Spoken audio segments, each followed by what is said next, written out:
The freeway to the end zone for a touchdown. Yeah. Two of the big plays from the Verbo Fiesta Bowl on New Year's Day. Rock Minuch with you here, Fox Sports 910. Joining us now is Erik Moses, Executive Director of the Verbo Fiesta Bowl and Guaranteed Rate Bowl.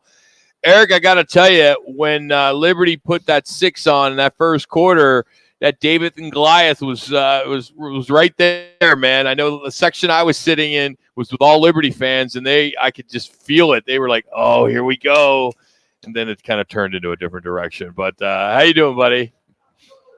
Yeah, it wasn't the competitive contest that we had hoped for, but it's funny. I was down on the field with William Byron, the NASCAR driver, who's also a Liberty student, at the time that they went in for that score, and we all looked at each other and went, "Okay, this might be okay." But look, Oregon is a behemoth and a great team, and Bo Nix is certainly one of the best we've ever seen in college football play that quarterback position. So kudos to them on the win, and frankly, Liberty will use this as an opportunity to continue to build that program, which has done great things in a very short period of time. And talk about Bo Nix. He wins the Fiesta Bowl Offensive MVP Award, has just a stellar night, just kind of had just, or after, I should say, afternoon. And this guy's going to be a heck of a player at the next level. Yeah, I think you're right. I mean, given the way that the NFL has evolved now into a passing league, first, second, and third, if you will, being accurate is a great skill to have, and he's certainly accurate. Set a new collegiate record for completion percentage in the season with 77.45%, yes, which is unreal. I mean, almost 8 out of 10 passes are completed to his receivers. That's it's pretty darn exceptional. Erik, I couldn't do that versus air. You kidding me? Hitting 8 out of 10 with nobody covering him? That'd be difficult. It was interesting because that was part of the whole, end of the first half into the third quarter, fourth quarter. They kept posting that, and people go, "Why are they still throwing?" Well, for those that don't know, to your point, he was looking at the all-time completion percentage, which he beat Mac Jones, the former Bama quarterback and quarterback now for the Patriots. But I think a lot of folks, they're rubbing it in. No, they're not. They're just running their offense. I think a lot of folks had a little heartburn over that. Yeah, look, I mean, the guy played because I think he's a fantastic teammate, and I think it meant something to him to finish out and culminate his career in that way. But it doesn't hurt to write your name in the record books for a long time, and hopefully he'll keep that record for a while. But I was proud that he did that in the Verbo Fiesta Bowl. I don't know if you had a chance to watch the replay or not, Eric. You probably watched it like 10 times by now, I'm sure. But the Tez Johnson story, I would think, some of the stories that they had, I thought were excellent stories. That whole Tez Johnson story with Bo Nix, had no idea that he was kind of their quasi-adopted brother from the high school days. Yeah, and that's the thing about college football as a sport and college athletics in general. There are so many of those heartwarming stories and so many of those stories behind what we see with players on the field. Liberty's story in terms of the growth of that program in such a short period of time. Those guys overcoming the death of a teammate at the beginning of the season and ending up with their season 13-1, having represented the Conference USA for the first time in a New Year's Six Bowl.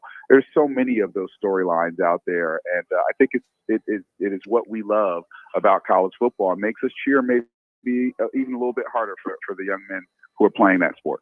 So next year for the Verbo Fiesta Bowl, if I'm not mistaken, it would be the semis, or is it the semi next year? Or the 2 years? The very first quarterfinals, yes, of all time. So you get the quarterfinals, and it's on New Year's Eve, and then in 2025, January 8th, it's the semifinals. So how much will it change, you think, with the playoff moving forward? I mean, will the Fiesta Bowl be in that mix and hopefully can get that CFP national championship down the road? Well, it's funny that you mentioned that. I'm on my way to Houston for the national championship, but also to be with a group from Phoenix to investigate the possibility of us bringing another CFP national championship to the Valley in future years. And so, yeah, it's certainly our intention to make certain that we take what we do year in and year out, not only in college football, but also for live events and mega events in the Valley, and we show college football we can do it better than anybody else. want to go back to the Guaranteed Rate Bowl. Did you get an extra bill for laundry for all those yellow penalty flags? I mean, I believe there was 27 penalties on because that was a great game. I mean, 49-36 chase, but they had a lot of penalties. Yeah, it's so weird because, when you're doing what I'm doing and moving around as much as I am, I get to see very little of the game. I did hear some complaints about the flags, but it did not stop it from being a great game, and one that I think that the folks who were there really enjoyed in the end. And both of those teams had great seasons, have coaches who have resurrected those programs, and I think we'll see them in postseason play going into the future. It's good to see the KU Jayhawks. They traveled pretty well, I would say. I think they outnumbered the Running Rebels there at UNLV, but good to see it as Rock led to a very good game aside from all the yellow flags. But talk about resurrection, how far that KU program has come the last 3 years. Yeah, I kept teasing Coach and the team and saying that he was determined to make certain that people didn't think of KU as just a basketball school anymore, because they're making their mark in the Big 12 in football, and they played well. Jason Dean threw for 6 touchdowns and set a Guaranteed Rate Bowl record in terms of passing and touchdowns, and they performed really well, and it was great to see their fans come out and support in such a vocal way. We loved it. And, the UNLV folks showed up, not quite in the numbers that we had hoped, but those that were there were very enthusiastic. Their program was certainly very pleased with the hospitality that we provided. Their coach had some very wonderful things to say about our organization and all the Yellow Jackets and others. And so I view this as another successful season and year for the Guaranteed Rate Bowl and the Verbal Fiesta Bowl. Erik, what were some of the challenges you may have had for both games that were conquered prior to or during the game? Well, I mean, the challenges, I think, in the big game, if I will, in the Verbal Fiesta Bowl was obviously the matchup. Liberty not being a team that was very well known in this part of the country, or frankly in college football, given their newness to the FBS. But we did well, and I found out that in comparison to the USC Tulane game last year, I believe in the Cotton Bowl, we were up 9% in terms of viewership. So with a similar game that had Group of 5 team versus a Power 5 team, and then Guaranteed Rate Bowl ratings were up 5% over last year. And so both of those games, I think, to the football viewing public were interesting enough matchups that they tuned in. We had good attendance inside the building, and what you want, in addition to just having butts and seats, is for the people who are there to be enthusiastic about the game. And in both instances, the crowds were. Erik, I was told it didn't work, but we were told that our show, Rockin' Minuch with Jimmy B, made the Liberty motivational video 3 before the game. It didn't work. Obviously, I think we were making a case on the air about the matchup, and we said it's a David and Goliath, and nothing anybody else was saying. But I believe we made that video. We have yet to see it, but we heard it. We heard it made it. We were glad to contribute, Erik. It didn't work. We got the 6 points. Well, look, I'm glad you guys are helping us promote, and we'll see if we can get our hands on that video. You guys are helping us out. We appreciate that. Hey, before I let you go, what are going to be some of your goals and your want-tos once you get to Houston to watch this national championship? I know you'll have the notepad out and taking all kinds of copious notes, but what are you more focused on yourself, Erik?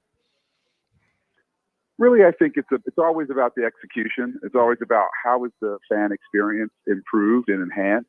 All of us as promoters, have the job of figuring out how do I convince you to leave your couch, your 85-inch television in your basement, your own beer, your own restroom, to come out to a game and watch it in person. And we have to make that interesting for people, and it has to be new and it has to be innovative. And so I'll be looking for some ideas around that. I'm hoping that this one, because it's not my game, I get to be a bit of a fan and watch what I think is going to be a great game between Michigan and Washington. But really looking for that, looking for how sponsors are activating. We saw some really interesting sponsor activations this bowl season. And that's something that we want to make certain that we're doing to better connect our sponsor partners and corporate partners to the community, but also giving them the visibility that they deserve for their products and services. And so we'll be looking for some ideas around that as well. Erik, we appreciate this run this year. We hope we can continue to do it going into the next football season for 2024. We had a lot of fun having you on every Friday. And I know there's events throughout the year, so we got to keep bringing you on and talking about what the Bowl does outside of just the 2 games each year. So we're very grateful for your time. Thank you. Look, I am grateful to you guys for the time. This has been one of the highlights of this first year for me in the Valley. I'm honored that you would even have me on your air, and it's helped to introduce me to the marketplace, and to be able to do that with guys like you who are so respected in the market means a lot to me. So thank you very much for having me. So the checks are clearing, right? They are clearing. I We mean, hope. Just give it 2 weeks before you try to cash it. That's all I'm saying. I'm going to pound it. See you, Erik. Have fun in Houston.